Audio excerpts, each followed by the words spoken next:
Everyone, it's Wednesday, 8 o'clock again. Welcome to Dan Stanton Live. And again, this week, got a very, very special guest. Someone I've known for many, many years and is very well respected within the genre that he's in. So, big welcome to Barry John. How are you, Barry?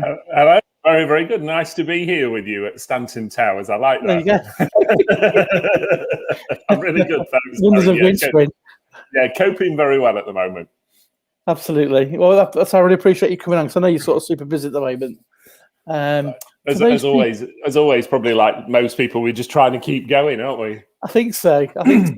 So obviously, because it's going out across 3 platforms, and I've got a few people in the States that watch us as well. Could you just give a bit of a brief sort of overview, and in terms of your kind of background about history and of course we can. I mean, going back many, many years now for me, I've been in the industry now for 35 years, the last 20 years in terms of media, television, TV shows, etc. All started out at a very sort of young age for me, where, I started to sense things, feel things, be aware of things around me, and really developed very, very quickly for me. The problem that I had is I went off to develop a very professional career. And I always say this to people, where, unfortunately, you're trying to develop a very professional career and also do what you love at the same time. And that's a very, very fine line when you work in different fields, for instance. So, I admire anybody really that manages to keep going with it all the time. But I think certainly for me, what has helped me is having that professional career and working alongside my mediumship, because what it's done is it's allowed me to fund things that I've wanted to do.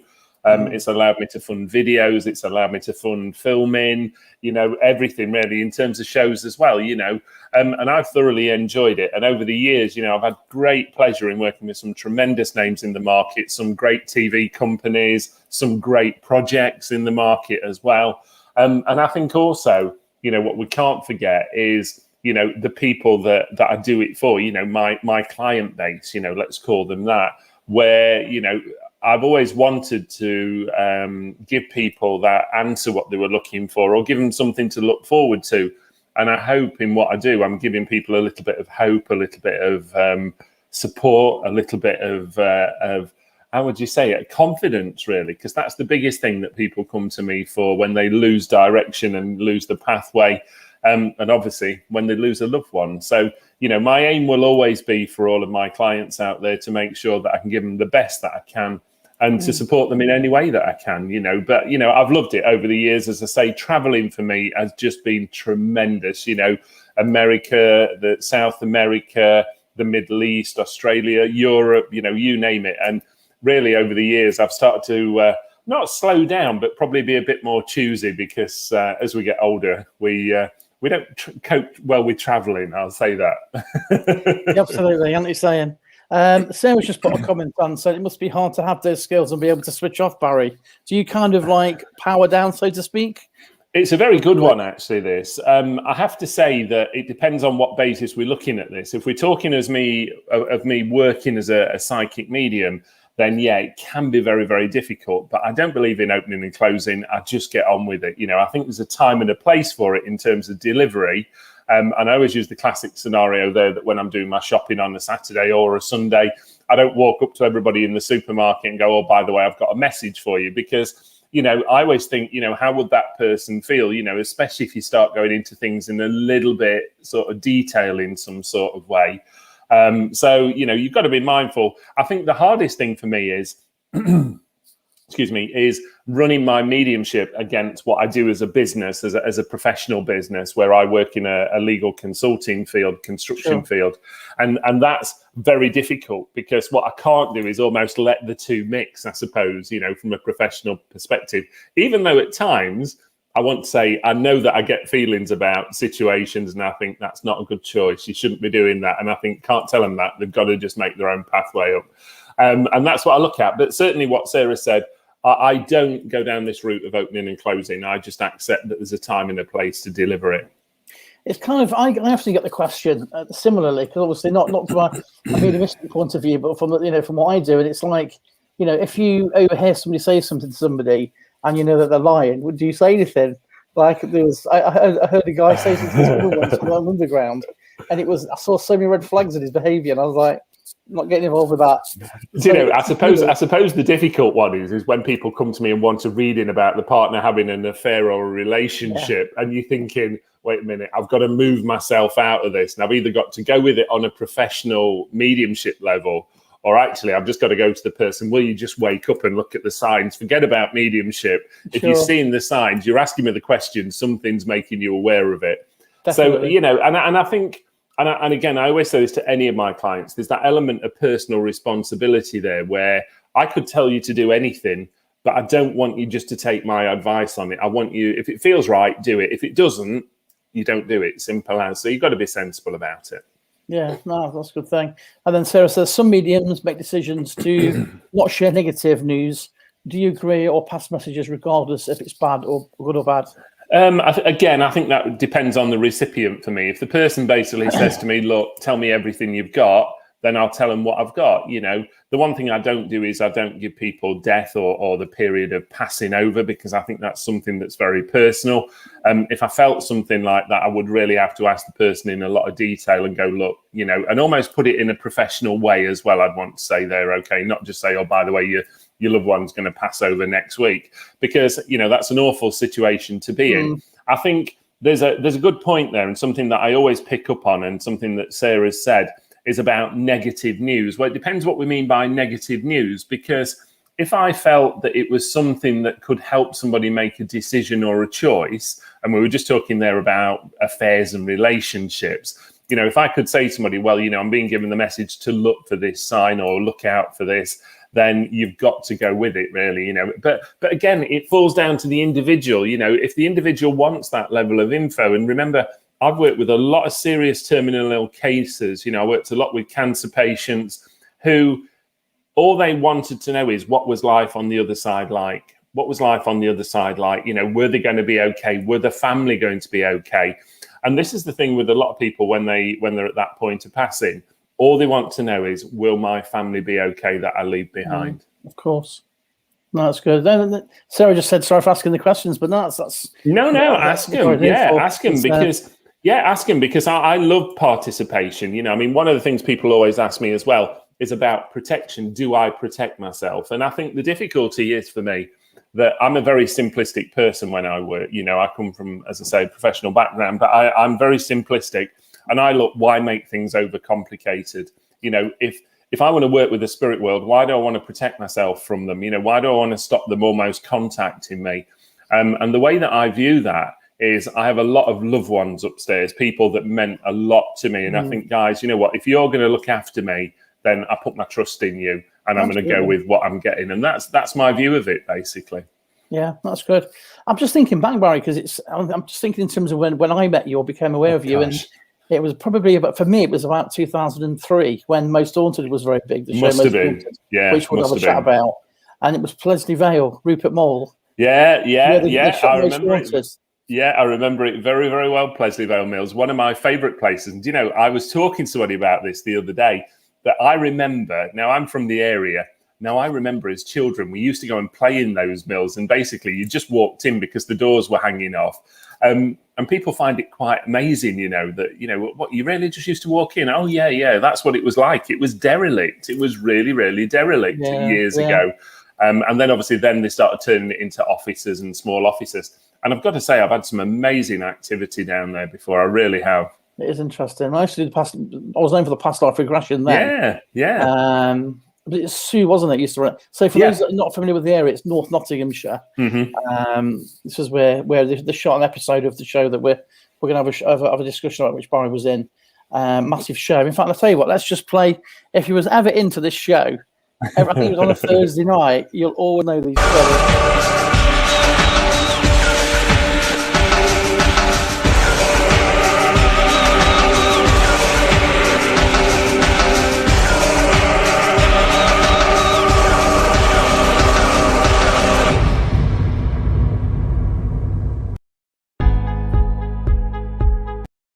Sorry, wrong button.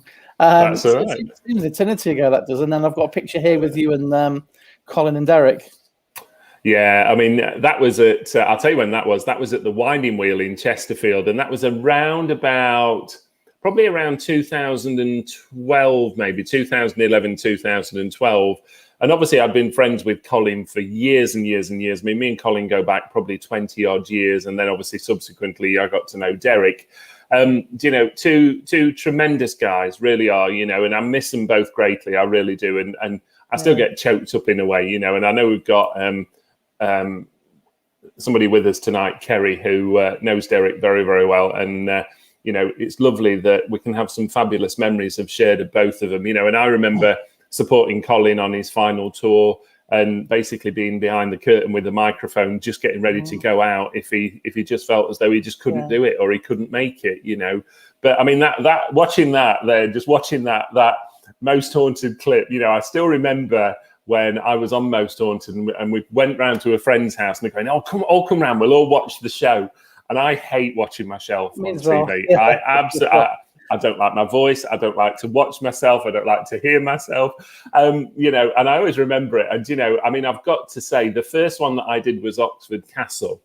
And as much as we did Oxford Castle, I've got to say, we actually stayed in the Malmaison Hotel next door.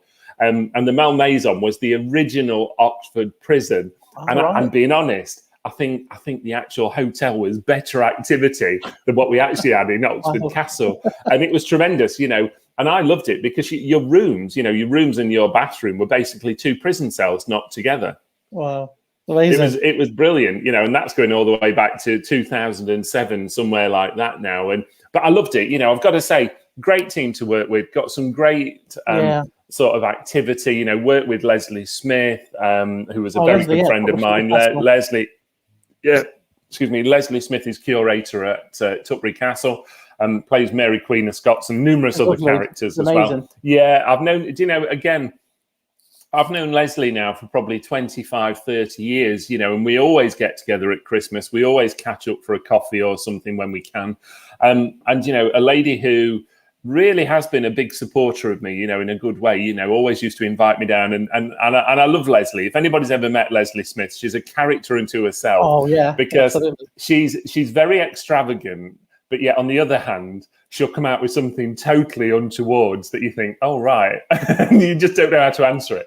But a lovely lady. But yeah, but no, honestly, Most Haunted, loved it. Had great fun with them. We did a couple of shows with them. We did Oxford Castle, Pembury Woods.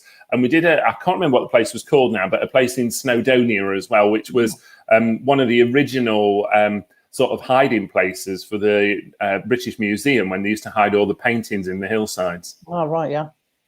Amazing. So, yeah, I think I was watching some of the clips, getting clips on yourself today, and especially with Derek. I mean, he was treated like a rock star, wasn't he, on some of them? Oh, the applause and... Do you know, I always say to people, you know, put the friendship to one side with Derek. Yeah. Derek did such a lot for us in terms of the whole spiritual market, because if it hadn't have been for characters like him getting involved with Most Haunted at day one, and, you know, let's be honest, Most Haunted really put this whole fascination into people of the paranormal, of mediumship. You know, was there a life after death?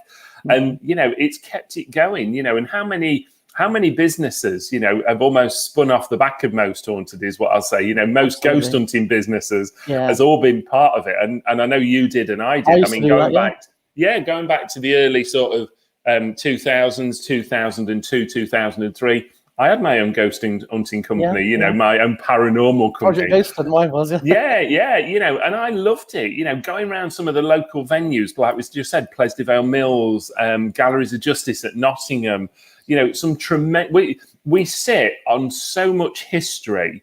And lo and behold, this is what's moved me really into what I do now as a bit of a hobby, in being a historical tour guide at Newstead Abbey. And, you know, I love it. I love walking around that place. You know, people... When I talk to people, they go, what, you actually unlock the house on your own? Yeah, I unlock the house. I walk around, I undo all the exhibitions. You know, we put all the lights on, you know, I lock it all up at night. And does it scare me? No, not at all. Not at all. You know, and I love it. I just love that whole feeling of that spookiness. Yeah. Wow. So a few shout outs, Barra. So Kay Adams is I used to work with in the place, and she's a lovely lady. She's always on every week, supports us. Claire Gishard, I think you'll know from the shows. Yeah, I know Claire really well. Peter Wall. Yeah, no Peter. Pete was on the there other week. Somewhere.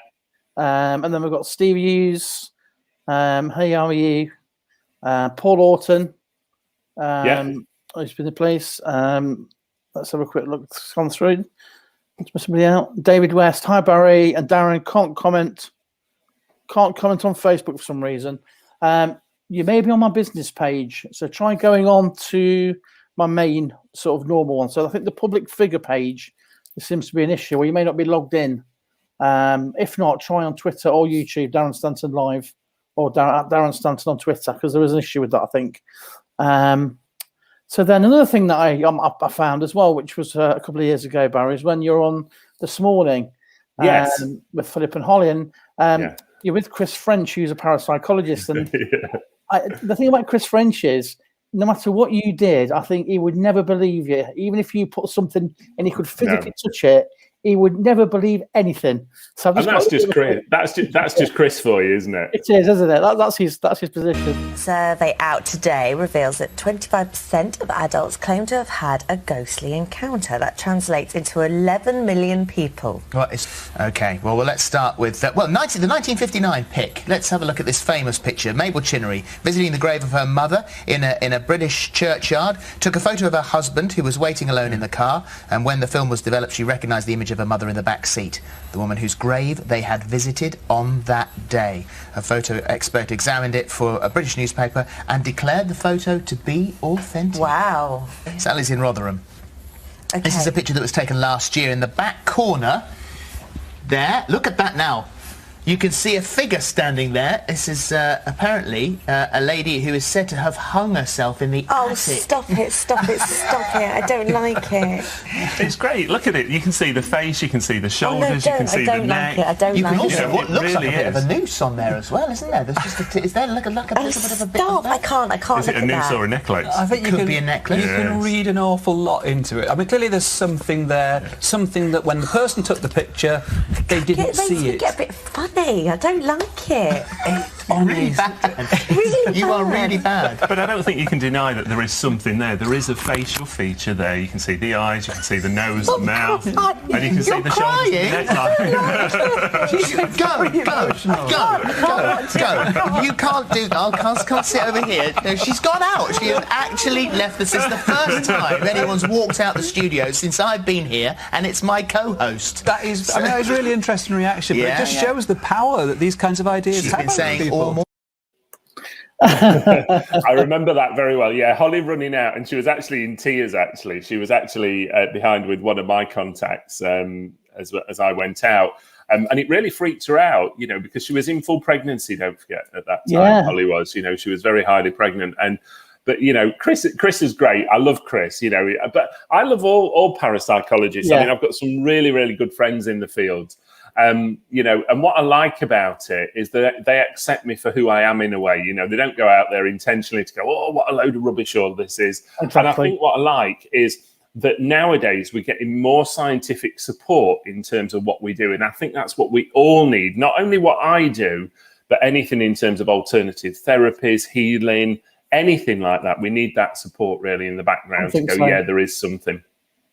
Definitely. So Kay's just said that when she worked as a custody sergeant, so, you know, booking prisoners in that have been arrested, sometimes she used to have premonitions who was actually going to be coming in.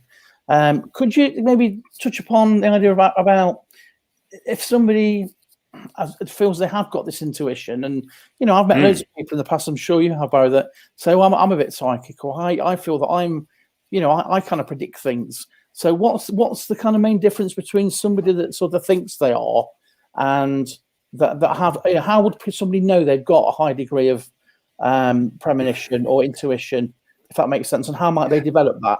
It totally does, yeah. I mean, the one thing I will say to anybody is we all have an element of psychic ability, whatever you wish to call that as, whether you call it a gut feeling, intuition, you just know or you know something. And we all have that, you know. I mean, I've got a friend who works in the police as well now, and I can guarantee he'll always tell me a story and then he'll go, you know that story I told you the other night? Well, I've been to a case and actually it happened, you know, this is what happened. And he used to almost like cite it in terms of to matching it up to what he thought. So we know that we all have this ability, you know. Now that doesn't always mean about, you know, seeing things that are happening. It could just be a knowing. It could just be a sensation that you feel something around you. And the greatest times we feel that is normally when we're in a period of grieving or a period of almost like an upset state. Could be due to being depressed. It could be down in the dumps. You're going through a tough time, and we find this all the time. When we look at situations, it's almost as though something's triggered it in a way that sparks it off for people. So I think my first thing would be, everybody has an ability of some kind. Depending on that level, that's different. Now, in terms of developing that, we can help anybody develop that. I think from my perspective, I've never taught anybody or lectured anybody that couldn't become a medium from basically having a psychic ability. And what it makes you do for me is it makes you look at things totally, totally different in life. Because for me, when I teach people, when we look at auras and energy and working with all these sides of things of psychic ability, it makes you be more aware of how you treat people and what you say to people, how you affect people. And, I always talk to people and go, remember, thoughts are living things. If you're going to wish harm on somebody, remember it will wish harm on somebody in some way. But then I always say to people, remember, you've got that great thing of karma where be very careful what you wish, what you wish out on somebody else, because it might come back and bite you on the backside, very simply. So, if anybody does want to develop, it is there. There's some very, very good mediums out there that can teach, some tutors. I've been teaching now for, well over 20 years, put it that way, in terms of all levels of mediumship. And I cover everything from basic awareness to development, to advanced, to stage work, getting people ready for stage. And obviously beyond that as well, and I've even had it where I've taken some of my students before on stage with me, because they've I don't want to use the word impress me, but they've shown that they've got a real strength. Now, one of the biggest things what people suffer with is confidence, and that comes down to anything. When I was a Toastmaster, and I still do public speaking now a lot more for people, but people struggle with confidence. And, I always say the only way to deal with that is to do it. You've just got to get on with it. And suddenly you build up this overpowering will inside you, and you think, nothing's going to stop me. And obviously, there's techniques, what we could teach people to be able to talk to a room full of people, and you wouldn't even know how many people you'd got there. And this is the nice thing with what I do as mediumship. If I'm working with a room of the biggest audience I've ever done was just under 1,000 people when I was in Buenos Aires. And I've got to say, all I ever saw was one person, because that's all I was working with. That one person that I was giving a message to was the one person that meant something to me at that moment in time. So it's irrelevant, really, how many people you've got in a room. You just talk. Absolutely. And then Sarah says, do you think the skill is hereditary? And did your family have the skills? Also, she wants to touch upon deja vu, because she gets a great deal of deja vu. Okay, right. Couple of things there. First of all, I'm going to take the latter part of your question first. Did my family have the skills? Yes. My mother was a clairvoyant medium. My grandmother was. All my mother's line were. I mean, they were Roman Catholics, and everybody's going to take a big sigh in a minute, but they all used to sit in seances with the priest, okay? And they used to join up in terms of forces to see what would happen. And they used to do table levitation, apporting objects, materializing objects, you name it. And, as a child, I loved all these stories. I mean, it was like, blimey, you can really do this. Lo and behold, for me, it just happened. Nothing stopped me or started me. It just began to happen, okay? So certainly, I think, is it hereditary? I don't think it's hereditary. I think what it is, it's how you're brought up to perceive it and how you're brought up to accept it. And if you're in a very strict family that almost says to you, oh, no, it's all a load of rubbish, there's nothing there, maybe you had an imaginary friend who your family used to say, oh, no, there's nothing there, you can't see anybody. And I think what it is it's almost an element of what I want to call encouragement for people. If you feel you've got a child or somebody who's coming through the lifeline who you think's got this real psychic ability, I'm going to say encourage them even more, and that doesn't mean lead them on in terms of stories, but, make it as though that they're aware. I've got clients who've come to me for years, and some of them you won't believe, but I remember one lady who is now a very, very good friend, Joanne, her name is. I even told her first baby, what the weight would be, what the sex would be. And that child now I've got the age now, about 8 or 9, and that child at the age of 2 could fully describe loved ones that had passed over to the spirit world. So an interesting thing there. Just picking up on déjà vu. Sorry, I know you mentioned déjà vu. I think it was Sarah who asked that one as well. Déjà vu for me, you know, we hear this all the time. I think we've had many, many life forms or many lives. I think we have been to many, many places. I think everybody who's in our life now isn't new in any way. I think the people that we've known throughout our sort of pathway, and they come in different forms. And I think that's why you meet somebody and you think, you know what, I know you before. I've something about you. And even I've had it when I've visited places and I go to places and I just think, I've been here before, but I know I haven't in this life.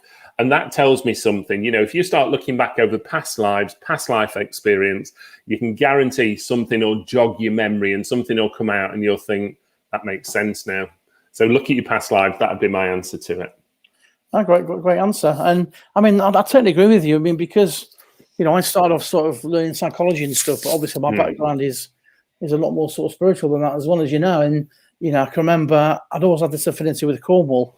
And as part of training in hypnosis, as you know, you become the client as well. And there was lots of regressions that I had done on myself by my colleagues, and a lot of information came out about places in Cornwall that I'd never even gone to. And, you know, I won't go into it now, but it was uncanny. And the first time I went to one of the places that I had come up with in the session, I just burst into tears, Barry. It was just literally, I knew exactly where I was. And it's like Edinburgh and York. It was unchanged, unspoiled. And I just burst into tears and I couldn't explain why, but I know why. You know, but I just felt this real affinity with it. So I think as individuals, we're very, very good at blocking things out of our life that have created upset or created a period of sadness. And it's so quick to just block it out and just go, it never happened, when actually it's still there and it might be blocked in the back of your mind. And, you know, I'm a big supporter with people, you know, who are going through grieving, because I think grieving is so hard. Until you accept that you need to go through that period, people never appreciate what power's in it of letting go, you know. And one of the first things I always say to any of my clients, letting go of the spirit world makes them come in even stronger, because what you've allowed them to do is almost you've cut the cord and allowed them to pass over, and then they can come back and visit you. Okay, that doesn't mean that they're earthbound. I don't believe in earthbound spirits at all. I think spirit are where they want to be at that moment in time. So I don't believe that spirit get trapped or lost or whatever people call it. And even to the point where people you know, do a lot of rescuing of spirit, you know, saving of spirit. I'm always very reluctant with that, because I think if they're there for what they want to be there for at that moment. That's great answer. It's very detailed. We've got Liz on. Hey, Liz, so this is just saying that you can meet Barrie. The Liz events will be in this year. So for a lot of you don't know, like myself, Barrie, Peter, we're all part of Fantastic Health and Wellbeing show, which my friend Ian that was on the other week runs with his partner Liz. So obviously you can come along, have a reading, listen to Barrie talk. I'll be sort of mooching around somewhere in the background doing my bit. But so if you go on to Liz in events, we'll plug it at the end as well, and obviously we'll talk about stuff you've got coming as well, Barrie. Just going to do a few shout outs again to people, because quite a few people jumped on. Kay asks, have you ever been asked to take part in missing persons or murder inquiries? Yes. Really? Quite a few. Yeah, quite a few. I have actually. Yeah. I mean, certain cases we've turned down. And I'll be honest, I've turned them down on my own sort of feelings for those cases where I felt as though something wasn't correct. I was involved with the Moors murders, where we did a lot of work with Sky. We did a lot of work with the cadaver dogs as well. It was basically looking for Keith Bennett and wandering around upon the moors, which was extremely cold, but a fantastic experience. I do a lot of work with the Australian police now still in terms of missing people cases, murder cases, etc. And unfortunately, I can't go into detail on that, but, you know, I love it. Remember, though, the problem is, and I always say this to anybody, remember, anything that we give as a psychic or as a medium, it can't be taken as a legal case in a court of law, unfortunately. Yeah, absolutely. Which is very frustrating, but that's how it works. Police, especially, to be honest, they've often employed mediums. Yeah, Something. Yeah, totally. You'll find a lot of it is almost done. How do I say? It's almost done behind closed doors, because they almost look at it as a bit of a last resort. That, you know what, we just can't find what we need here. And, you know, I wouldn't know the stats. I'd love to know the stats in where a medium's been involved in a case and possibly help solve it in some sort of way. As I always say to people, whenever I do anything like that, wherever I'm asked to get involved in any sort of cases, what I tend to get is somebody on the end of a telephone, especially if it's overseas, somebody on the end of a telephone, and I just have a big writing pad and I just start doodling or drawing, or I start writing things. And then afterwards, I just either send it to them or I hold it up and they'll go, "How did you know that?" And I go, "No idea, but that's what I'm being told." And that's what I go with. That's how I work. You know, I love the way that, you know, I can link in. And I've always been able to do that with missing people cases. Yeah. It's a great question. Thank you, yeah. And then Kelly says, as a medium, can I ask you a question? I was burning candles the other day in different rooms. They all exploded. And my light bulbs popped in my rooms and my microwave timer stopped at 11:11. Just run, Kelly, just run. That's what I would do. No. Well, obviously you've got something possibly going off. That's what I can say. It's a very difficult one to respond to. And please don't think I don't want to, but it's a bit like when people send me photos. I always say to them, you've got to remember, I need to be there at that moment in time, because it's not just about looking at a photo. It's about experiencing the energy around. What was going on? Was there something before this? Did you ask for something to happen? You know, it's all those sort of things that I'd think of. But definitely with that, I would say you've got something happening. You know, 11:11 is a classic number that we all seem to report on at times, and we always go, "God, I've just seen 11:11." And I know for me, you know, it always comes when I've got to make a decision or a choice, as though it's pardon how I say this, the upstairs way of actually going, "Do you know what? Look, we're telling you, you've done the right thing, or you're making the right choice." So I think go with your gut feeling. If you're a medium, you know exactly what's happening around you. You should feel that energy. I was going to say try it again, but I wouldn't really want to be having lots of light bulbs pop on you or candles explode. But, you know, just ask them what they want. You know, there's obviously somebody there.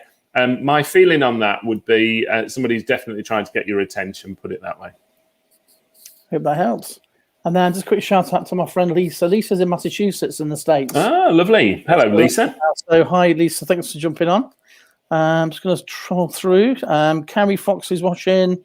Just going to go through. Let's make sure I'm not missing people out. Michael Romans, how are you? Used to work with Mac. I'm a very good friend, Hussein Gold. He's just got engaged. Congratulations, my brother. Yeah, there you go. Let's make sure. I'll just get a plug in for Liz. Liz is saying, wellbeing markets, always a varied talk and demonstrations. And yeah, myself and Barry will be there. Just make sure we get the plug in. So I'm just, excuse me, I guess what most people would like is, well, I don't know, you can't sort of conjure things at will, Barry, but in terms of readings and things like that, talk about readings and how that works. Yeah. Maybe, I don't know if you can demonstrate anything here or not. Yeah, we're happy to do that, not a problem. But I think certainly in terms of readings, you always find that people come to you at a moment when they need that guidance or that support. Now, people come to me on two accounts, really. Number one, they'll either come to me because they've lost somebody and they're fascinated about the afterlife, or what they'll do is they'll come out of fascination for the future. And we can call that whatever you want. We can call it fortune telling, if you like, whatever you wish to call that. Now, I always say to people, when I'm doing a reading for anybody, if the spirit world give me something and say, oh, by the way, tell them to look forward to November, that's what they're telling me. I can't change that. And there's no way that I would go, oh, I can't tell them that because I'm being told to give it. Okay. So there are a couple of the things what I go for. But, you know, I think you've got to be very mindful again. And I always say to people, please, please, please don't let a psychic or a medium lead your future. In other words, please don't go to them every week after week going, oh, tell me what's going to happen next week. What's going to happen next week? That's not the idea for me. And I refuse to do that with any of my clients. You know, I try. People very often will book in with me and then want to book again. And I always say, give it at least 6 months, and you see how you feel then. So I think we've got to be mindful about that. But yeah, I mean, I'm happy to look at a few readings. I mean, I don't know whether you want to have a look now or we do a couple a bit later on. It's entirely your choice. I mean, if anybody wants to have a reading, if you just pop it in the comments box, and we'll pick a couple of people at random if that's okay, yeah, Darren. sure. Is that all right? Absolutely.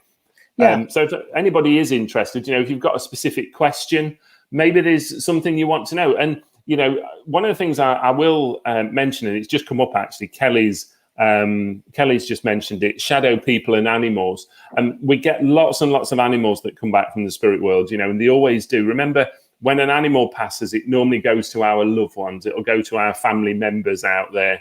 And I do believe that they're all stood waiting for us when we go over. And, I've had numerous accounts of this, not only in terms of animals, but where people are getting ready to pass and they'll talk about somebody waiting to collect them. They'll talk about somebody being stood at the edge of the bed. Sometimes they'll talk about people being behind them and basically there's a wall, but they'll go, they're here, look, they're waiting for me. And we always know that people talk about this. It's that sort of white light vision, what people talk about, where they see the tunnel of light and they start going down it and then they get called back. So, if anybody wants to read him, anyway, by all means, throw them in, not a problem. Awesome. Okay. Let's just see what we've got so far. And then, Aid, how are you, brother? Right. Why can't mediums do readings for friends and family? Yeah, I mean, that's a little bit the same as why can't a medium do a reading for themselves? And my comment on that, Aid, would be, first of all, is yes, you can do it. But the problem is, people so well that what you could probably do is almost make the reading fit what you wanted to happen, not what was going to happen.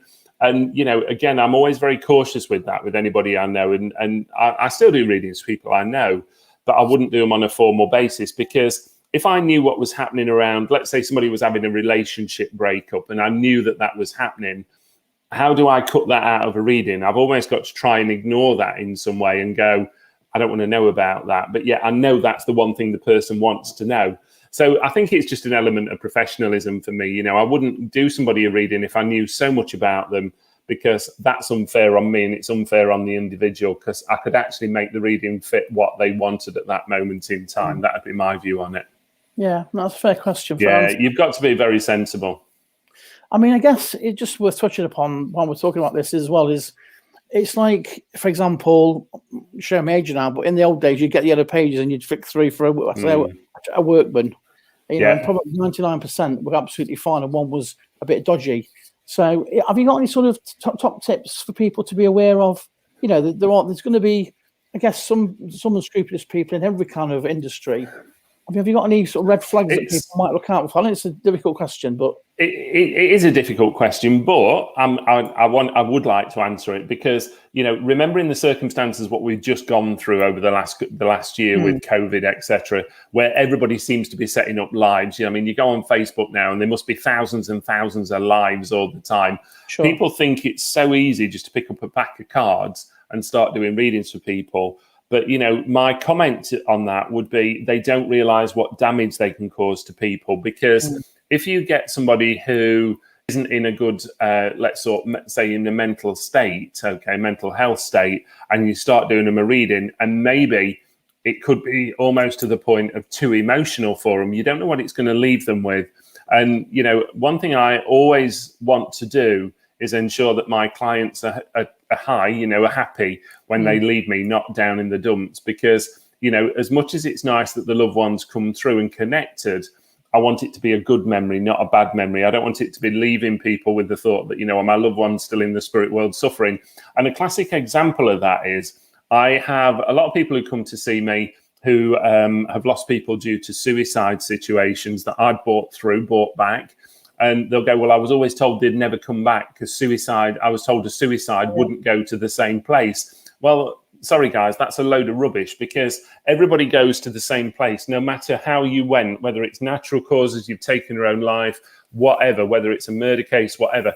Everybody goes to a same place because, how would I bring them back otherwise? Simple as. And remember, again, I want to be cautious on when I say bring them back there because I don't want people to think suddenly I've got like 10,000 people in my house. your loved ones come with you, all I do is I latch onto them, I borrow them and just go, now talk to me because I can hear you. And that's the way I work with the spirit world. So I think to pick up on what Darren was saying there, it isn't easy. We get stories all the time where people have gone to somebody down the road because they told them that they knew that they thought they were good, or somebody had told them they were good. And when they've gone, all they've done is picked them a few cards and go, there you go, there's your reading. But there's a big difference between being a card reader and being a medium. And you have to remember that, you know, when we talk of psychic, we're talking about all you'll get is a bit of information about what you're going through now, a little bit of information about where you're going in life. When we talk about talking to a medium, we're talking of giving proof of life after death. And that always will be my first aim. That will always be my first point that I want to give to people, is that element of proof of life after death. Whatever else comes after that, absolutely fine, not a problem. No, I thank you for answering that, Barry, because I think that's the other thing is, I'm not just plugging what Ian and Liz do, but the thing is, you know, everyone that's involved, they've been doing it decades. You know, that's the thing. And that's not to say that they're not embracing new people coming on board, but certainly, you know, I've been knocking around 25 years at this now, and you've been around, say, 35, and I think everyone that certainly, I mean, the integrity of Ian and Liz's shows, you know, I'll be on reproach because everyone's been around decades, and the feedback. I know feedback's very important. So I run courses for people, you know, and I have for a long time. We've just started another one up in February actually, and we've now got 20 students on that one. But you know, I'm very supportive, but I would never put one of those in a position where I thought that it would cause them harm. And I don't mean harm physically. I mean putting them up on stage or on a platform too early, because I've seen what it can do to people, and it really can put them into a bag of nerves, basically. Yeah. So, you know, and again, you know, I love working with students, you know, and some of them go, what, you want me to work with you? And I go, yeah, because it's not only about working with you, you get to see how I work. And also the energy is different when you're up there. You know, you almost, I remember, you know, and I've always said this to people, when I turn up for a show, 5 minutes before I'm due out, if somebody said to me, you can get in your car and go home, I'd go, right, I'll get in my car and go home. And that's not because I don't want to do the show. It's because I've got myself so psyched up energy-wise that I'm almost so nervous. But then as soon as I go out there, it's almost like, if you remember when we were children, where you used to have those cars what used to pull back, and then you'd let them go. And that's how I feel. You know, it's almost like this energy rush comes out of me, and I go, where did that come from? You know, and another thing, I was talking about this with another interview the other night, where before I do any sort of show, I never eat. I've never have, okay? I won't eat because, I don't know, there's just something about my energy and how it works. And yet, as soon as I come off stage, I'm not kidding you, I could go to every takeaway down the road and eat everything that they got in. That's how I work, because I've almost like let out all that energy and made room, I suppose, in a nice way. Well, that's great. You get the winches. Sarah's happy. We've got Sarah, Kay, and David. Lovely. So that's Sarah, all right. Yeah, she's curious. So should we go with Sarah then? Happy for a reading. Not sure I have a question. Well, that's fine. You don't need to have a question, Sarah. Let's have a look. So I'm going to use some angel cards just to make it a bit of fun tonight. Okay, these are cards that I use regular. So, you know, I want to say for you very much here as we're looking at it, Sarah, you know, taking time out for you is very important and a good thing for you as well. Now, I do feel as though you pulled a bit pillar to post at times. I'm going to say, when you want to do something, goodness me, you throw your heart and soul and everything into it, okay? You've had a couple of backfire moments on this, though, where I think you probably got involved in situations that, pardon how I say this, I don't think you should have, okay? And I'm talking from a supportive level, probably around friendships or even around family scenarios, because it seems to be at times that you end up taking the brunt of the blame is what I want to say to you, okay? Now, I know I see the month of August being significant. I also want to talk to you about the month of May being significant. And I know that there's a gentleman coming around you as well, Sarah, in the spirit world, who would come through very much on a father link for me, okay? So it's either a father or a grandfather link here. And as he comes around, this man must have gone with a heart condition or a heart problem situation. But I want to say, he was one of these, he would have only said he'd have only said something if he felt he needed to. He wouldn't have been a vocal man. He would have been very much, he'd have sat there, weighed it up, he'd have thought about things, and he'd have gone, just tell her to tell her this now. Tell him to tell her that now, okay? February he keeps talking about. I've got to give you daffodils as well. Daffodils and snowdrops from this man. There is some sort of connection to either walking through a woodland or a wooded area with him, okay? And I'm going to give you all his love. Just before I leave you, I want to say, in about 2 to 3 weeks, you're about to make a big decision or a big choice, okay? I feel as though this is going to, well, obvious, it's going to take you one of two ways. But I want to say to you, don't be afraid to put your best foot forward. In other words, don't be afraid to do something that you feel a bit uncomfortable with, because it's a good move, all right? So thank you very much for that one, Sarah. You're very welcome. Then if we're good, Kay? Yeah, let's pick Kay. Where's Kay? All right. Okay, Kay Adams is that lovely. Let's have a look for lovely Kay. Now, Kay, all right. With you, talk about turning over a new leaf. I don't know if you're on your second relationship here or your second partner, but it almost seems to be as though you finally found your footing or found your feet, okay? I wouldn't like to be on the wrong side of you. I've got to say that to you. You've got a proper fire in your belly, and I think at times you can, I'm going to use the word lash out, okay? And I don't mean in terms of fisticuffs. I mean in terms of you will say it exactly as it is, okay? Now, I'm either a friend of yours for life or I'm not a friend at all, simple as. You don't do a halfway measure. And I want to say that includes your alcohol as well. You don't do half measures in alcohol. You like a full glass, not half a glass.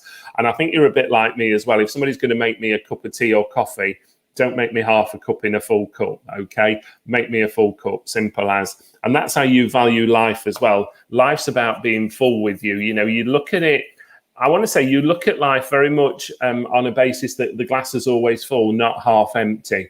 And I like that for you. I do feel for you, you're either coming up to a point of some sort of presentation, or you've got to do a presentation around your job or work situation very soon. Wouldn't surprise me that this is either touting for a little bit of more business, or you're trying to drum up a little bit more support doing this, okay? I only want to talk to you over the next sort of 4 weeks here, okay? As I say that. I do think it's going to go the right way. I know as I talk to you, emotions for you at times, as much as you have this real strength, you've got a little bit of an emotional belly around you at times, okay? So I think you carry that wealth of emotion in your stomach. And I'm going to say at times that puts you off of your digestion or your food point of view, okay? As I talk about dates, I want to talk about November and I want to talk about March at the same time for you as well, all right? That'll be a birthday or anniversary. So thank you very much, Kay. You're very welcome. Then we're going to turn to David, please, Barry. I knew David was going to ask me for a reading. I know David. I've got to say, David and his partner, Jess. No, that's all right. I'll do him a reading because I don't know him that well. David and Jess, they come on and ghost hunt with me at East Drive. And we did a recording, a filming for BBC Radio. And they come on it and, you know, they've turned into great friends. They really have. I normally call them my stalkers, but I only mean that very tongue in cheek. But we get on very, very well. So let's have a look for David, okay? Now, David, you know what I'm going to say, okay? Because I want to talk to you about the next 4 months, okay? So we're in March. So March, April, May, June. I want to talk about the month of June into July all of a sudden, okay? Relationship, funnily enough, I've got your romance card. So you're with the right person this time, and you know that. I don't have to tell you that. But my goodness, I want to say at times you feel like you wear the trousers, but you don't, okay? You think you make the decisions, but you don't, all right? And I like that about you. Now, you've still got your news card coming in, David, around September, I want to say to you, because we've got new birth or birth coming around you at the same time. May has to be very significant for either a birthday or an anniversary month now. And I want to say to you, you know, you're the sort of person, it's took you a long time to get your confidence back. But now you've got your confidence back, there's no stopping you, all right? Keep going with it. You're doing a great job, all right? You take care. Watch for September. And then they're coming thick and fast. Alison. That's all right. Let's have a look at lovely Alison. Alison then, okay? Just remember, all I'm doing is linking in very psychically here to start off with, just to do these as a bit of fun for you. Now, with you, I feel as though you keep people very close. You keep your family extremely, extremely close to you as well. I keep seeing 2. I don't know whether you've got 2 children or there's a connection to 2 that are close to you, but I see this connection to 2 children. Maybe even you're one of 2, all right? Now, I know there's a lady comes forward from the spirit world. As she does, I know this lady would have passed over with what I want to refer to as a terminal illness. And I know this illness would have taken over her exceptionally quickly. Feels as though she talks to me of the month of June or July, June into July maybe, where she's giving me this sort of memory of dates or memory of situations is what I want to say. Now, divine guidance is good for you because it's going to change your pathway very soon, Alison, and it's going to put you on a different pathway.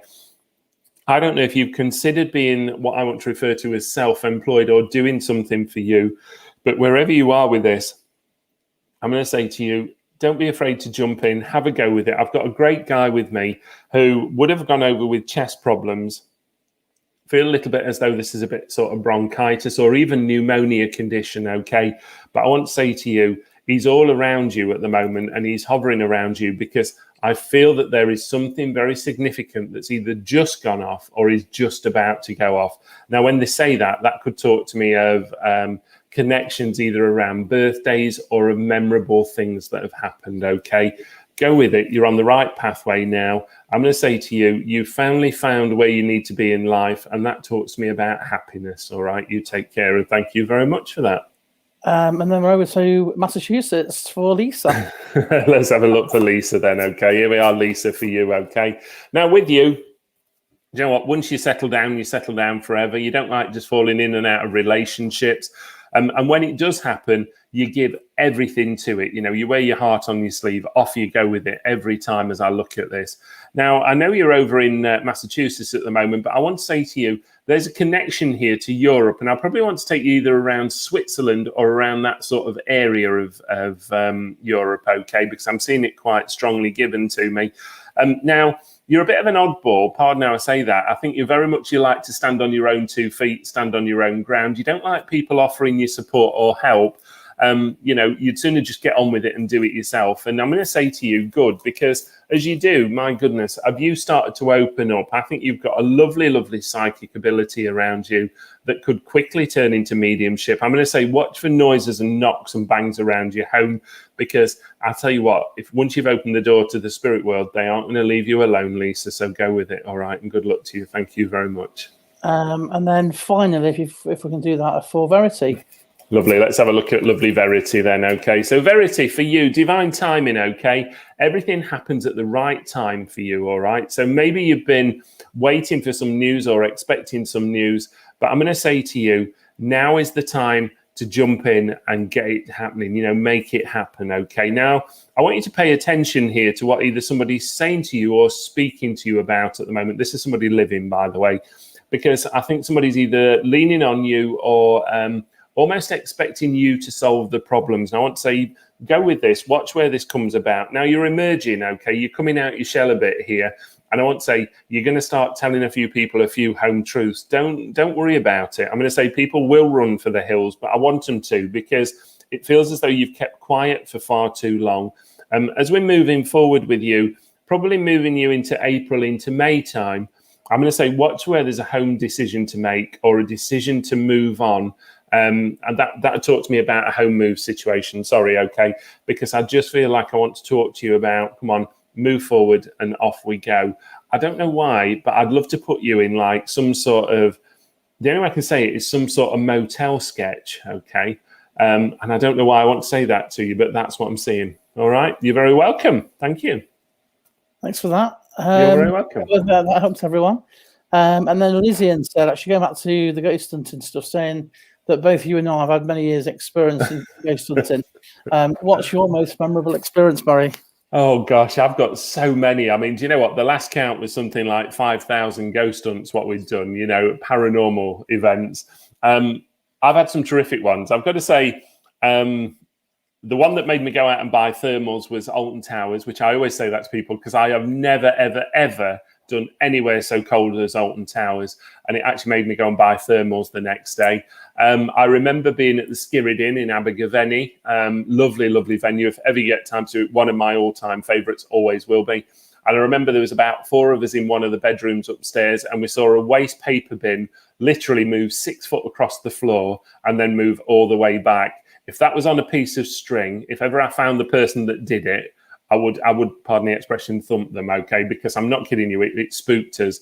Now, people that know me very well. I have a couple of rules in ghost hunting. If a door's closed, it's closed for a reason. And if it is closed, you push a woman through first. And it's never got me wrong in all my years of ghost hunting. And all I say to people is, if you see me running, just get out of the way. I'm 6'5". It means something's coming. You either join me or you just move to one side. Simple as. And I think for me, it's a place in Lincoln called there's two, but the main one is a place called the Lawns, which is like an old Gothic-y. It used to be a mental asylum from the 1700s.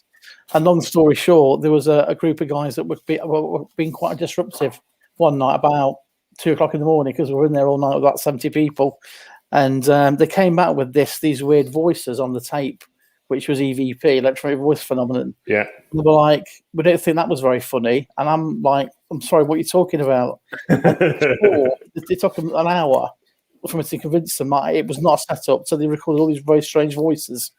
And then when we actually checked with the staff the following day, the area that these voices were on, because there were the kids' voices on the tape, and it was the old nursery.